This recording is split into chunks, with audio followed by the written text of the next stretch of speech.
A moral agent developing virtuous habit. A moral agent virtuous habit. Truth, consistent, intentional practice of good action until they become part of character.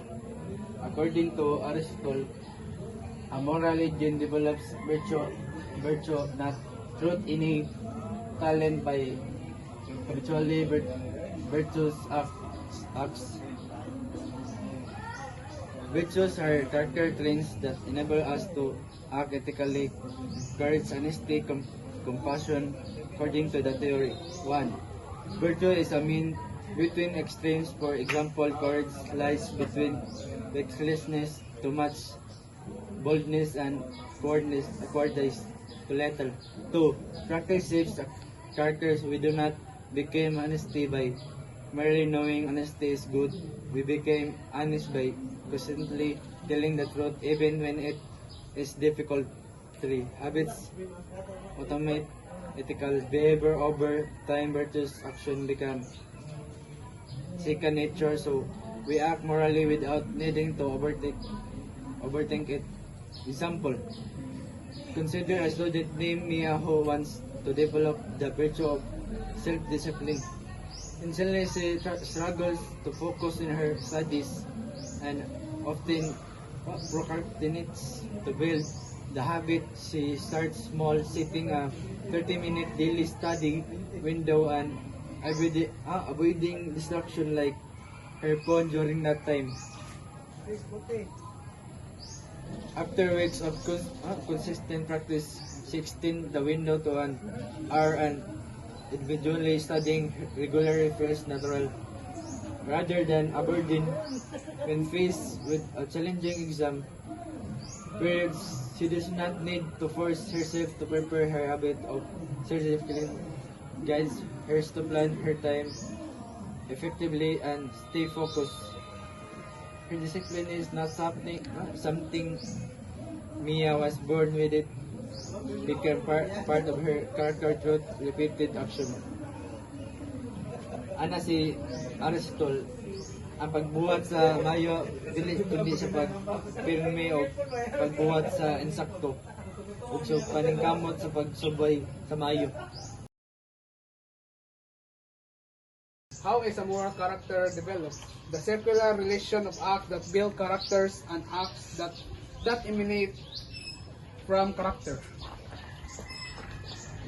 Moral character is developed through a circular reciprocal process where repeatedly intentional actions from stable habits which in turn define a person's character and dictate future behavior.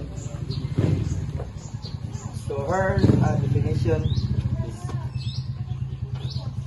pananglitan. Ang usa ka estudyante kanunay magtinarong sa eskwela ug dili mangopya sa exam. Sa sinugdanan, lisod para niya ang pagpili sa sakto, pero tungod kay sige niya kini kinabuhat, nahimo kini nga batasan tungod sa kanunay nga pagkamatinud-anon, nahimo siya og usa ka matinud-anon nga tawo. Karon nga ang iyang kinaiya matinud-anon na bisan walay magtan-aw o magbantay, dili gyapon mangopya. Ang iyang kinaiya mao'y nagiya sa iyang mga buhat. Mao kini ang circular relation.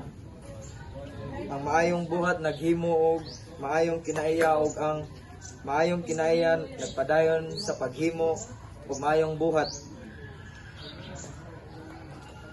Ang moral na kiniya nadilop pinaagi sa atong mga buhaton o mga desisyon sa matag kinahayon mo pili kita sa buhat og sakto hinahinay kitang makahimo og maayong mga batasan. Kini mga batasan mahimong parte sa atong kiniiya. So ang moral kay mo nga kinaiya mabuo pinaagi sa kanunay nga pagbuhat sa sakto o maayong mga butang sa adlaw-adlaw nga kinabuhi. Dili kini makuha dayon apan hinahinay kini nga na maporma pinaagi sa ato mga desisyon, batasan o mga kasinatian. Ang pamilya, eskwelahan o komunidad dako usab og papel sa paghulma sa moral nga kinaiya sa usa ka tawo tungod kay sila maoy nagtudlo sa mga husto nga bili sama sa respeto, pagkamatinud-anon o responsibilidad. So ang circular relation sa acts of character nagpasabot nga ang mga buhat sa usa ka tawo maoy naghulma sa iyang kinaiya. O ang iyang kinaiya maoy magiya sa iyang mga sunod nga buhat.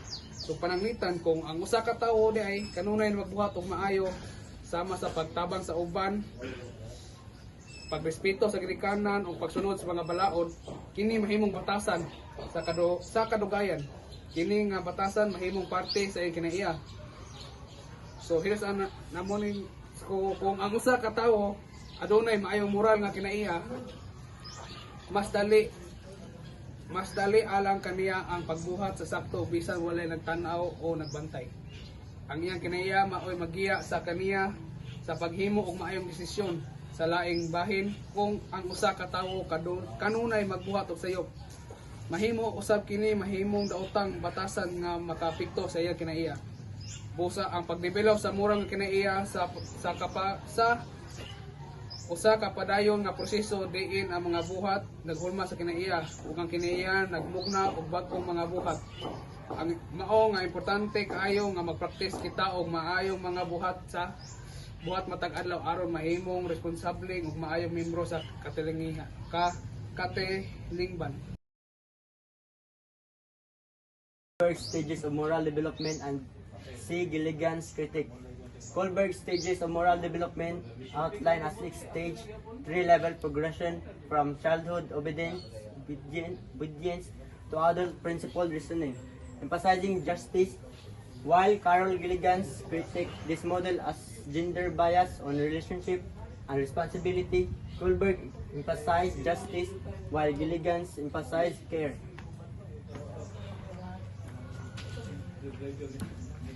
Kohlberg's stage of morality development. Number 1. Pre-conventional morality.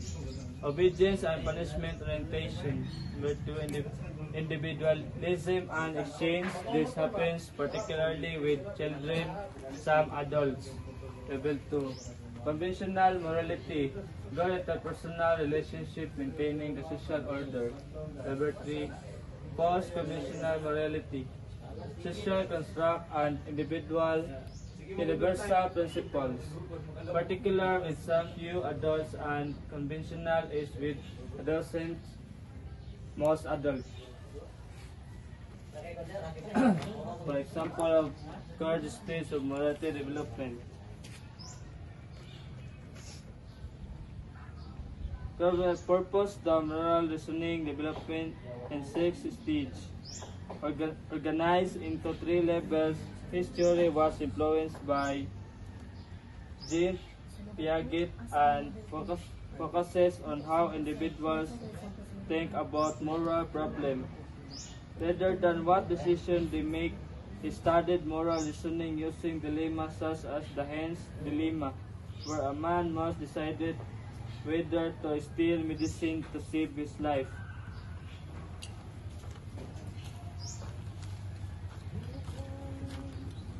Okay, so on the other hand,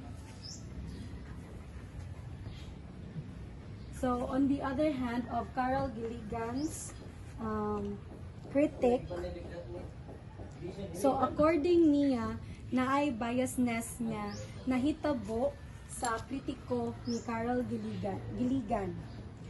Firstly is ang gender bias. It's because sa original nga pagsasaliksik ni Kohlberg kay ang main purpose niya is ang kanaradyong mga lalaki. And according sa kanang ihapang mga uban nga kanang critic is naay mga makitid na kahulugan sa pag-iisip sa moralidad.